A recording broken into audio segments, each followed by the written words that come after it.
Finding pricing that's not too high and not too low is important for the health and longevity of your childcare business. Learn the 5 key steps to determine the just right rate for your childcare business.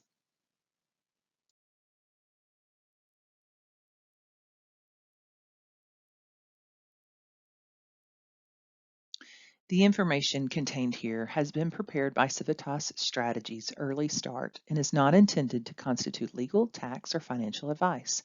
The Civitas Strategies Early Start team has used reasonable efforts in collecting, preparing, and providing this information, but does not guarantee its accuracy, completeness, adequacy, or currency. The publication and distribution of this information is not intended to create, and receipt does not constitute an attorney-client or any other advisory relationship. Reproduction of this information is expressly prohibited. In today's conversation, we will discuss why should I worry about pricing? How to find that just right rate in 5 key steps, and where can I find help? Setting rates is one of the most difficult but also most important things you can do as a childcare business owner. If pricing is too high, you're likely to lose families, resulting in less revenue, and in the long run, you might go out of business.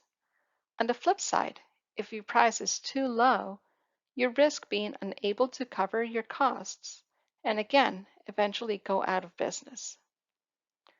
Finding that just right rate, one that's not too high but not too low, is so important for the health and longevity of your business. Before we dive into it, it is important to understand the difference between cost of care and pricing. Cost of care refers to how much it actually costs you to care for children.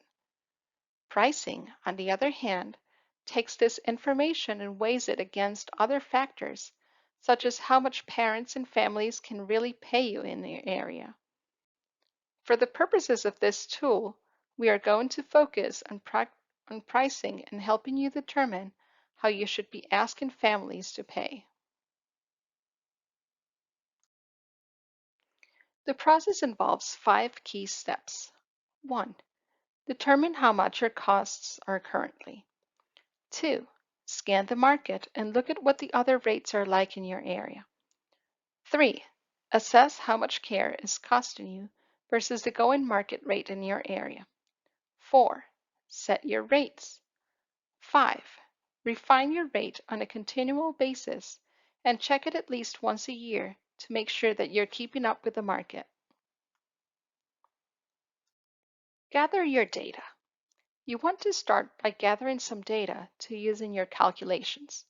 We recommend collecting about 6 months of costs, if you can, because that will give you a good sense of how much you're spending on a regular basis. For larger, more complex organizations, this may be as simple as pulling these numbers out of QuickBooks or any other system. For smaller family care providers, it may be as simple as going through your personal checkbook, your business checkbook, and your credit card statements. As you collect your costs, we want you to break them into 2 different kinds, direct and indirect costs. Direct costs are those that are directly related to the care of children. For example, in the infant room of your center, this could include the cost of providing formula. In the toddler room, it might be the cost of the teachers assigned to that area on a regular basis. Indirect costs are those that cover your entire business. In some cases, if you're a home-based business, a lot of these costs may relate to your home, such as your mortgage and utilities. If you're a center, these can take on a variety of things, not only rent, mortgage, and utilities, but also shared items and expenses like maintenance on the playground that is used by many different classrooms within your facility. Indirect costs can include the cost of running your operations as well, such as the wages for a financial manager or even an executive director. Once the costs are collected, you can organize them in 2 different ways. Having a per child cost overall may be the easiest, taking the number of children that you served on an average over 6 months and dividing the total cost by those number of children. For a more complex operation, you may want to break down the costs by different ages of care, such as cost per child in infant and toddler care versus preschool. You will use this information in combination with the data collected in our next step, local market prices, to help determine your rates. Step 2, research local market prices. As we know, the top drivers for parents are the quality of the facility and the location. As such, local market prices can vary drastically depending upon several influencing factors, which is why it's so critical to review the local market prices rather than just the national market. For example, if there's a lot of choices within a given area, the prices there might be a bit lower, even though the prices may be higher within your state or nation overall. Conversely, a lack of options can drive the cost of care higher as parents have limited choices. This is basic supply and demand at play. Whenever possible, you want to compare apples to apples, meaning if you are a family childcare provider, research local prices around family childcare programs. If you also get information on centers, that's great, hold on to it. But the more important information as you determine pricing is going to be family childcare programs, as it will be more comparable to what families will be likely to pay you. The same rings true if you're a center. It's important to know what family childcare providers are charging in your area, but more important to know what other centers are doing. As a starting point, you can begin with the market rate studies conducted by the Wisconsin Department of Children and Families, DCF. These surveys give you a sense of how much other similar organizations are charging in your area. This is a great source of data and can save you a tremendous amount of time. You can also supplement it with other data that you can collect on your own. You may want to post on Facebook or other social media platforms and ask parents what they're paying, or you may call other providers in your area to inquire about their current rates. Starting with the DCF market rate data is a great place to begin, however, and it may give you enough information to move on to the next step.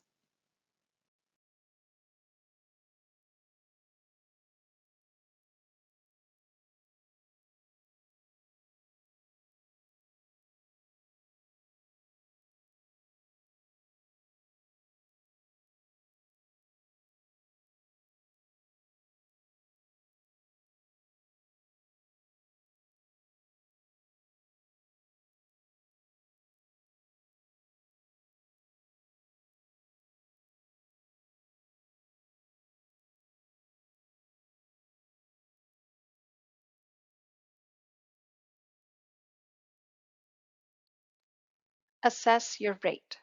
So far, we have how much it costs you to care for children, and you have a sense of what parents are paying to care in your local market. Now, we have to come up with a number for your rate, and to do this, we need to determine your profit margin. Sometimes, especially in childcare business, especially in childcare, business owners get uncomfortable talking about profit as it sounds devious or wrong that you're trying to profit off of families.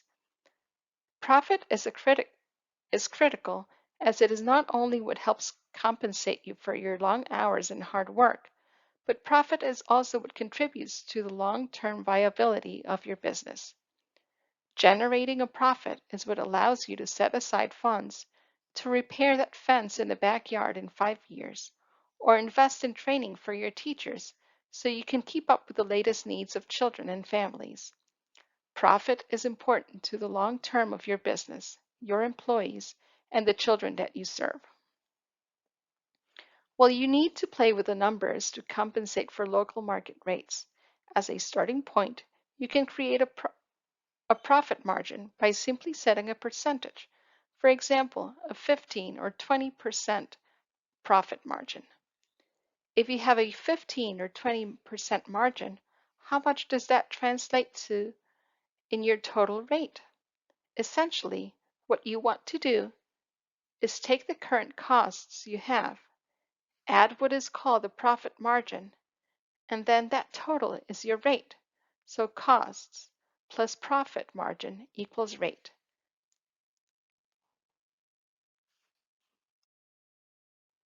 Set your rate. So now you've created a few different rates to look at with different profit margins. You also have data on what the market can bear. How do you then determine a rate? The first thing you want to do is look the, at those rates you have calculated. How does your potential rate compare to the market? Is there one that is closest to the market? You also want to consider what you're currently charging in comparison to your new rate. What are parents able to pay for children in your care? You can also compare your potential rates directly to the market rate at the 75th percentile, which is a higher than average rate, and then show the dollar difference. If you find that the market rate is far below what you are currently charging, consider adjusting your rates to increase the number of children in your care, if possible. Conversely, if the market rate looks like it's far higher than what you're charging, maybe it would be a good time for an increase in your rate. Again, this increase isn't about to take from families, but rather ensuring that your business will remain viable into the future so that you can continue to provide your services to families in the area. Reevaluate your rate annually. Pricing is an exercise you should do at least once a year. With current market fluctuations due to the COVID-19 pandemic, you may wish to reevaluate more regularly in the near term. Feedback from parents and guardians about your rate may also be another factor that can trigger a rate evaluation. If you find a rate change is warranted, you may want to first think about testing new prices. In some cases, if you have to do a price increase, it is tempting to do it all at once. And just do it as soon as you realize the price increase is needed. However, you may want to do it incrementally. So in other words, rather than increase your price by 15% all at once, perhaps you slowly increase by 5% every 3 months over a 9-month period. This approach allows parents to adjust to the new price and also lets you put the brakes on the pricing changes if you start to get negative feedback. Be sure to update your rates in your parent handbook and anywhere your rate may be published, such as your website.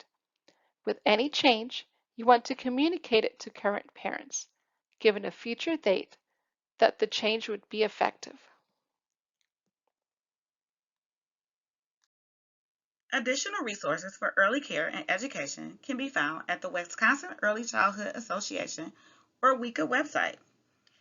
If you are not a member of the Wisconsin Early Education Shared Services Network, you can click here to learn about business training and support it offers. If you are ready to join the Wisconsin Early Education Shared Services Network, you can also click here to join.